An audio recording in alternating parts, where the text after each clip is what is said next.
พี่น้องเอ๋ยบัดนี้สิได้แถมพรให้ผู้มาท่านบุญกฐินนอสากรขออวยพรดอกทรงทายให้ไทยบ้านได้ซื่นบานวันนี้พวกหมู่ทานศรัทธาทานทำกฐินสะอ่อนเด้พากันยินดีดอมได้ซอยกันนอจัดตัง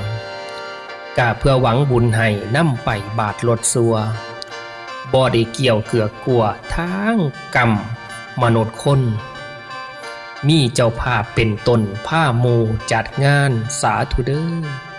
มีสมภารทางวัดได้ซอยกันนอแข็งกา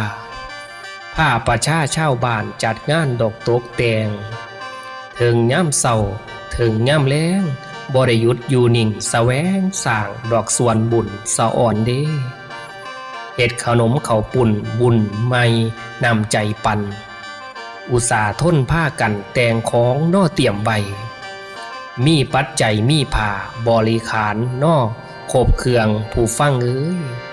บ่ได้เครื่องยากยุ่งลุ่งป่าหากซอยกันบางคนนั้นกระทำสิ่งบริวารบริขารมีครบคู่สู่แนวดอกหาใด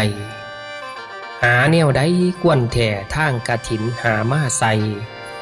บริขารปัจจัยบริโตขาดใดไทยบ้านได้ซอยหามีครบเครื่องแล้วหน้าจึงชื่อว่ากฐินการเป็นกฐินท่านวันนี้หลานก็ยินดีด้วยชาวเฮาได้สร้างก่อบุญกฐินเด้อแม่พ่อสิได้นำหมู่เจ้าพาเข้าสู่วิมานคือดังการแต่ขังข้าวเมือนายตินนาบานพ่อแม่เอ้ยได้ไปท่านผ่าขายห่วมกฐินเศรษฐีเจ้าคนได้นำมาเว้าว่ามีบุญดอกล้นลังเป็นปัจจัยท่านั่งท่านบาทเดียวเท่านั้นก็ยังได้สู่วิมานบัดนี้ท่านของเจ้าสัตว์ท่าเฮากะหลายมากหากได้จ้าขึ้นสันฝ่าเมื่อหน้าแม่นนิพพาน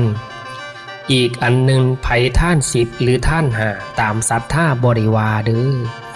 ว่าแต่เจ้าท่านมาได้ห่วมกองหานี่ให้มีแท่ดอกดังกันยามเมื่อรถสัวนั้นให้ขึ้นสู่เมืองสวรรค์สู่คนเด้อ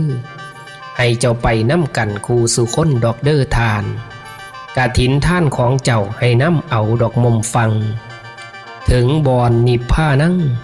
เมืองสุขขังเลิศลำค่ำเศร้าแม่นบ่มีสู่คนเด้อเจ้าภาพกฐินเอ้ย